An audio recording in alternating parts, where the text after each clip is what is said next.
आज का क्वेश्चन है 1260 रुपए का 5% वार्षिक ब्याज की दर से 2 वर्ष के साधारण ब्याज और चक्रवृद्धि ब्याज का अंतर ज्ञात कीजिए। तो यहाँ पर देखिए बच्चों, क्वेश्चन में आपको दिया हुआ है 1260 रुपए का, यानी कि ये आपका मूलधन ज्ञात हो चुका है। 5% वार्षिक दर है, ये ब्याज की दर है, तो दर पता चल गया। समय का मान दिया गया है 2 वर्ष। इस क्वेश्चन में आपको साधारण ब्याज ज्ञात करना है और साथ ही साथ चक्रवृद्धि ब्याज ज्ञात करना है और दोनों में क्या अंतर आ रहा है इसको आपको बताना है। तो सबसे पहले आप लिखेंगे क्वेश्चन में कि आपको क्वेश्चन से क्या क्या जानकारी मिल रही है। दिया है कि इसमें मूलधन का मान है ना, जितना राशि आपका दिया गया है 1260 रुपए, ये हमको पता चला क्वेश्चन को पढ़ के। उसके बाद हमें दर का मान ज्ञात हुआ है। दर का मान है 5% वार्षिक और हमें पता चला है समय का मान है 2 वर्ष। क्वेश्चन में सबसे पहले आपको साधारण ब्याज ज्ञात करना है, तो एक बार हम साधारण ब्याज का सूत्र लिख लेते हैं। साधारण ब्याज बराबर मूलधन गुणा दर गुणा समय और बटा में होता है 100। मान रखिए, मूलधन का मान है 1260, दर का मान है 5 और समय का मान है 2 वर्ष बटे 100। जो संख्याएं कट सकती हैं काटेंगे, दोनों जीरो कट गए। 5 से 2 बार कटेगा, 5 दूनी 10 और 2 एकम 2, तो आपके पास मिला है 126 रुपए। 126 रुपए है इसमें साधारण ब्याज की वैल्यू। इसमें हमें ज्ञात करना है चक्रवृद्धि ब्याज, और चक्रवृद्धि ब्याज के बाद में फिर हम दोनों का अंतर ज्ञात करेंगे। तो चक्रवृद्धि ब्याज ज्ञात करने के लिए हमें निकालना होगा सबसे पहले मिश्र धन। चक्रवृद्धि मिश्र धन का फॉर्मूला अभी हमने पढ़ा हुआ है। इसका बराबर होता है मूलधन, कोष्टक लगाएंगे 1 धन दर बटा 100 और घात में आ जाएगा समय।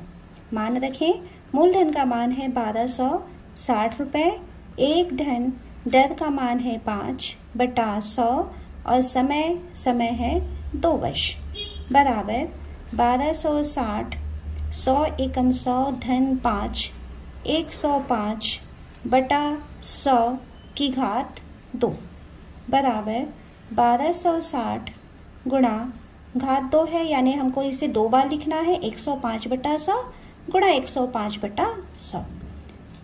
काट लीजिए, 1 0 कट जाएगा। 5 दूनी 10, 5 एकम 5, 5 दूनी 10। ये भी सेम वैसा ही कटेगा। 5 दूनी 10, 5 एकम 5, 5 दूनी 10, 5 शून्य 0। 2 से कटेगा, 2 से ये कटेगा कितने बार? 63 बार। ठीक है। अब ऊपर की संख्याएं विषम संख्याएं आ चुकी हैं और नीचे सम संख्या है। अभी हम इसे नहीं काटेंगे, ऊपर की संख्याओं को आपस में गुणा कर लेते हैं और बटे में लगा देंगे 20।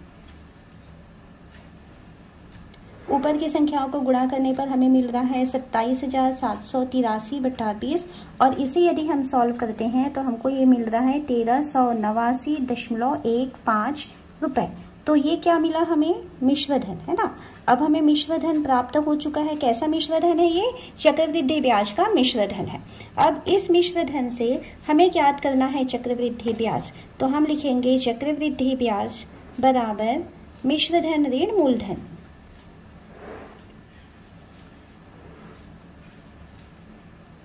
मिश्र धन ज्ञात करते हैं।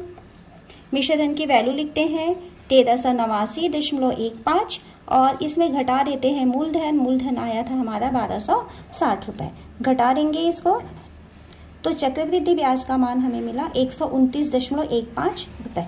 हमें ज्ञात करना है चक्रवृद्धि ब्याज और साधारण ब्याज का अंतर। तो देखिए, साधारण ब्याज 126 रुपए आया हुआ था, चक्रवृद्धि ब्याज 129 रुपए आया था, है ना। तो हमें अंतर ज्ञात करना है, तो हम लिखेंगे चक्रवृद्धि ब्याज माइनस करना है साधारण ब्याज। तो चक्रवृद्धि ब्याज में से साधारण ब्याज को हम घटा देते हैं, तो चक्रवृद्धि ब्याज की वैल्यू 129.15 रुपए और साधारण ब्याज की वैल्यू हो रही थी 126 रुपए। घटा देंगे तो ये आपके पास मिल जाएगा 3.15 रुपए। यही हमको क्वेश्चन में पूछा था कि दोनों का अंतर क्या है। 5वां क्वेश्चन है 8,000 रुपए का 10% वार्षिक ब्याज की दर से 2 वर्ष के चक्रवृद्धि ब्याज और साधारण ब्याज का अंतर ज्ञात कीजिए। बिल्कुल इसके पहले जो क्वेश्चन सॉल्व किए थे उसी के ही जैसा है। तो यहाँ पर सबसे पहले हम लिखेंगे दिया है। इस सवाल से हमें जो जो जानकारी मिल रही है, हमें पता चल रहा है कि मूलधन की वैल्यू 8,000 रुपये, मूलधन बराबर 8,000 रुपये, 10% वार्षिक ब्याज की दर कहा गया है। तो यहाँ पर दर का मान है 10% वार्षिक और समय का मान दिया गया है 2 वर्ष। तो यहाँ समय लिखेंगे 2 वर्ष, समय बराबर 2 वर्ष। हमें साधारण ब्याज और चक्रवृद्धि ब्याज का अंतर ज्ञात करना है। तो सबसे पहले हम यहाँ पर ज्ञात कर लेते हैं साधारण ब्याज। साधारण ब्याज का एक बार सूत्र लिख लेते हैं, मूलधन गुणा दर गुणा समय और बटा में होता है 100। वैल्यू रखिए, मूलधन का मान है 8,000, दर का मान है 10, समय है 2 और बटा 100। ये 2 जीरो कटेंगे ऊपर के 1 और 2 जीरो के साथ। तो इस तरीके से आपके पास मिल रहा है 800 गुणा 2 यानी कि 1,600 रुपये। तो एक आपको 1,600 रुपये साधारण ब्याज पता चल चुका। चक्रवृद्धि ब्याज ज्ञात करना है तो उसके लिए पहले हम चक्रवृद्धि मिश्र धन ज्ञात करेंगे। मिश्र धन का फॉर्मूला लिख लेते हैं, मिश्र धन बराबर मूलधन कोष्टक 1 धन दर बटा 100 और इसमें घात में लगता है समय। वैल्यू रखिए, मूलधन का मान 8,000 कोष्टक 1 धन दर का मान 10 बटा 100 और ये हो जाएगा समय का मान है 2 बराबर 8,000 100 एकम 100 धन 10 यानी कि 110 बटा 100 घात 2। ये संख्याएं कट सकती हैं, 1 जीरो और 1 जीरो है ना। तो ये हो जाएगा 8,000, 11 बटे 10 है उसकी घात 2 है। तो 11 बटे 10 को हमको 2 बार लिखना होगा, 11 बटे 10 गुणा 11 बटे 10। नीचे से देखिए 2 जीरो आपको दिखाई दे रहे हैं और ऊपर के 2 जीरो को वो काट देगा। आपके पास बचा हुआ है 80 और यहाँ से बचा हुआ है 11 गुणा 11। इनका हम आपस में गुणा कर लेते हैं, 9,680 रुपये। ये आपको मिश्र धन मिल गया। कैसा वाला? चक्रवृद्धि मिश्र धन। हमें अब ज्ञात करना है चक्रवृद्धि ब्याज। तो चक्रवृद्धि ब्याज बराबर हमको लिखना होगा, मिश्र धन में से हम मूलधन को घटा देंगे। मिश्र धन की वैल्यू हुई है 9,680 और इसमें हम घटा देंगे मूलधन, मूलधन यानी कि 8,000 रुपये को, बराबर ये हो रहा है 1,680 रुपये। ठीक है, हमें अंतर ज्ञात करने कहा गया था। तो चक्रवृद्धि ब्याज में से माइनस करना है साधारण ब्याज को। तो चक्रवृद्धि ब्याज और साधारण ब्याज का अंतर ये हो जाएगा, चक्रवृद्धि ब्याज का मान मिला था 1,680 रुपये और साधारण ब्याज का मान हमें मिला हुआ था 1,600 रुपये, बराबर घटा देंगे तो 80 रुपये ये हमारा आंसर आ। अगला सवाल है 3,000 रुपये का 8% वार्षिक ब्याज की दर से 1.5 वर्ष की चक्रवृद्धि ब्याज की गणना कीजिए जबकि ब्याज अर्धवार्षिक संयोजित होता है। तो यहाँ पर आपको ध्यान देने वाली बात है कि ब्याज का जो संयोजन हो रहा है वो अर्धवार्षिक हो रहा है। तो कभी भी अर्धवार्षिक संयोजन यदि होता है तो समय जो है वो दुगुना क्यों करते हैं? क्योंकि एक वर्ष को आधे आधे वर्ष में यदि बांटा जाएगा तो 2 बार आधे वर्ष होते हैं, है ना। तो समय जो है वो 2 भागों में बट जाता है, दुगुना हो जाता है और जो दर है वो आधा हो जाएगा। तो यहाँ पर आप देखिए, ये जब कभी भी सवाल को पढ़ेंगे तो आखिरी तक बिल्कुल पढ़िएगा कि जो ब्याज है उसका संयोजन कैसा हो रहा है। अर्धवार्षिक है तो समय 2 से गुणा, दर 2 से भाग। तो अब हम लिखते हैं इसमें आपको क्या क्या जानकारी प्राप्त हो रही है। सबसे पहले हम लिखेंगे दिया है मूलधन का मान, मूलधन बराबर 3,000 रुपये, दर का मान हमें ज्ञात है 8% वार्षिक। तो 8% वार्षिक है और क्योंकि संयोजन अर्धवार्षिक हो रहा है इसलिए हम दर को आधा कर देंगे, है ना। तो आधा करेंगे तो 8 को 2 से भाग दे दीजिए तो 4% और यहाँ हमें लिखना पड़ेगा प्रति अर्धवार्षिक। यहाँ पे वार्षिक अब नहीं लिखेंगे, प्रति अर्धवार्षिक। ओके, और समय का मान हमें दिया गया था 1.5 वर्ष। तो अब देखिए, अगर आप 1.5 वर्ष को 6-6 महीने में बांटेंगे तो कितने बार बटेगा? 3 बार। या 1.5 को यदि हम 2 से गुणा करें ऐसा भी समझ सकते हैं तो कितना हो जाएगा 3। तो यहाँ पर हमें लिखना पड़ेगा 3 अर्धवर्ष। एक चीज़ हमेशा ध्यान रखिए कि यदि अर्धवार्षिक होता है, अभी हम और भी क्वेश्चन बनाएंगे जिसमें तिमाही रहेगा, समय गुणा होता है और दर को भाग दिया जाता है। ठीक है, चलिए अब हमारा क्वेश्चन सिंपल हो चुका है। सबसे पहले हम मिश्र धन ज्ञात करेंगे। मिश्र धन का एक बार फॉर्मूला लिख लेते हैं। मूलधन 1 धन दर बटा 100 की घात समय। वैल्यू रखें, मूलधन का मान दिया गया था 3000, कोष्टक 1 धन नया दर और ये नया समय, ये यूज़ करना है, ध्यान रखेंगे। नया दर कितना आया है 4 बटा 100 और नया समय आया हुआ है 3 इक्वल टू 3000 100 एकम 100 धन 4 कितना हो जाएगा 104 बटा 100 की घात 3 इक्वल टू 3000 कोष्टक का मतलब गुणा 104 बटा 100 गुणा 104 बटा 100 गुणा 104 बटा 100 घात 3 है। 3 बार आपस में गुणा किए, संख्याएं कट सकती हैं, काटिए 1 2 3 1 2 3। ठीक है, यहाँ पर आप देख रहे हैं नीचे 100 और 10 आया है, ऊपर से संख्याएं कट सकती हैं पर अभी कैलकुलेशन करना बहुत मुश्किल हो जाएगा, इसलिए नीचे में अगर आपके पास कितने जीरो बच रहे हैं देखो तो 1 2 3 जीरो बच रहा है। ठीक है, तो अभी आप इसको और कैंसिल मत करो, ऊपर जितनी संख्याएं आपस में गुणा कर देंगे और 3 जीरो है तो 3 अंकों के पहले हम दशमलव लगा देंगे, तो वो जो कैलकुलेशन होगा ना बहुत आसान हो जाएगा। 104, चलिए रफ काम कर लेते हैं। 104 और 104 का गुणा करिए, 4 चौक 16, 4 एकम 4। जीरो से यदि हम करेंगे 0 0 0, फिर 1 के साथ करेंगे तो हमें मिलेगा 104 6 1 8 0 1। ठीक है, ये दोनों का कंप्लीट हो गया। उसके बाद में फिर से 104 के साथ गुणा करना है। 104 गुणा करिए, 6 चौक 24, 2 4 एकम 4 2 6, 8 चौक 32 का 2 3 3 4, ये हो गया।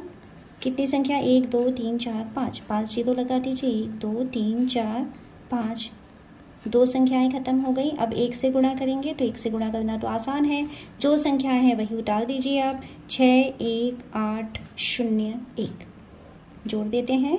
4 6 8 4 8 4 12 1 1।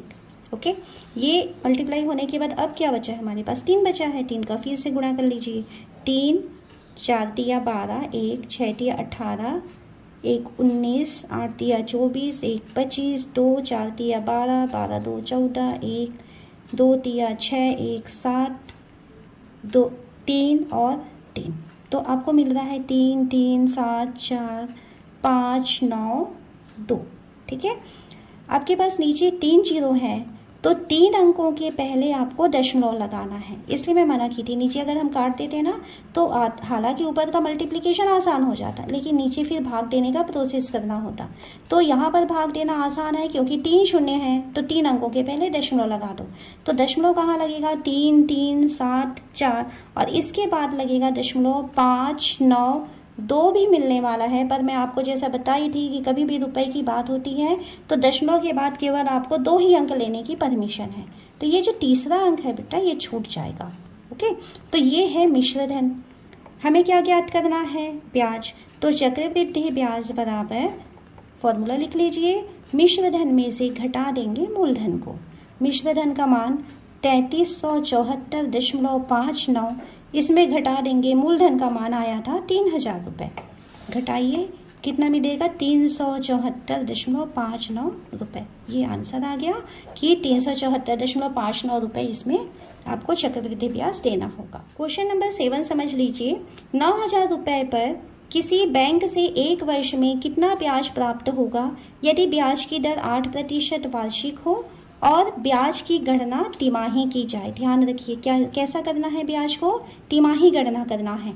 1 वर्ष को यदि 3-3 महीने में बांटा जाएगा तो 4 बार 3 महीने आते हैं। ठीक है, अंक हमको प्राप्त हुआ है 4, 1 साल है, 3-3 महीने में बांट रहे हैं तो 4 आया। उस 4 का हमको क्या करना है, हमेशा समय में गुणा करना है और दर को भाग देना है। अभी मैं समझाई थी आपको। तो समय के साथ 4 का गुणा करेंगे और दर के साथ 4 का भाग देंगे। किसके कारण? क्योंकि तिमाही संयोजित हो रहा है।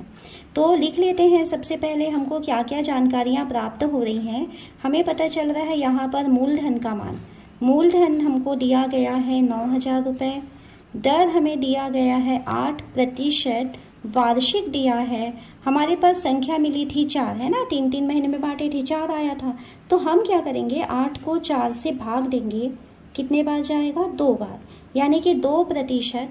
अब हम वार्षिक नहीं लिखेंगे, क्या लिखेंगे, प्रति तिमाही। ओके, लिखने का तरीका भी समझिए। समय हमको दिया गया है सवाल में 1 वर्ष और हमें 3-3 महीने में बांटना है, तो 1 को 4 से गुणा करेंगे, 4 आंसर आएगा, तो हम यहाँ पर लिखेंगे 4 तिमाही। अब सवाल में नया दर 2% है और नया समय है 4 तिमाही। फॉर्मूले में हमको इन्हीं मानों को रखना है। गलती से आप ये पहले जो मान दिए गए थे उसे सवाल में मत रखना, वरना गलत हो जाएगा। ठीक है, यह सावधानी रखना है। फॉर्मूला लिखते हैं चक्रवृद्धि मिश्रधन का फॉर्मूला। मिश्रधन बराबर मूलधन कोष्टक 1 धन दर बटा 100 कोष्टक बंद घात समय। वैल्यू रखिए।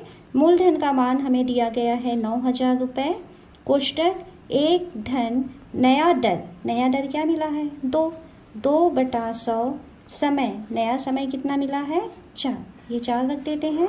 हल करेंगे 9,000 100 एकम 100 धन 2, यानी कि 102 बटा 100 की घात 4।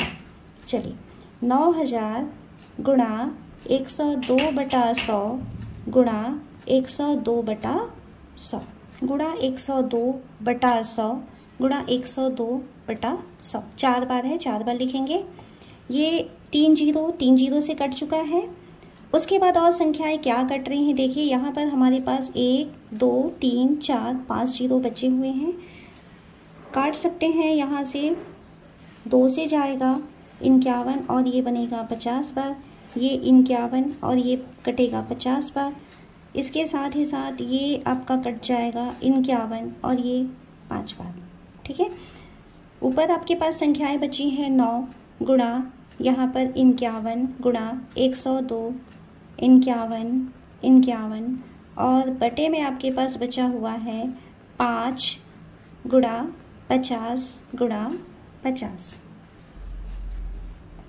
1 2 1 7 7 3 6 1 8 गुणा किए हैं और नीचे हम ये करेंगे 5 पंचे 25 पंचे 125 डबल जीरो लगा देते हैं, भाग देते हैं इसको। तो भाग देने पर हमें मिलेगा 9741.88। ठीक है, ये हमें मिला हुआ है मिश्रधन। कैलकुलेशन थोड़ा बड़ा है, ध्यान रखिएगा, सावधानी से हल करना। हमें ज्ञात करना है चक्रवृद्धि ब्याज। तो चक्रवृद्धि ब्याज बराबर हम फॉर्मूला लिख लेते हैं। मिश्रधन में से घटा देंगे मूलधन को।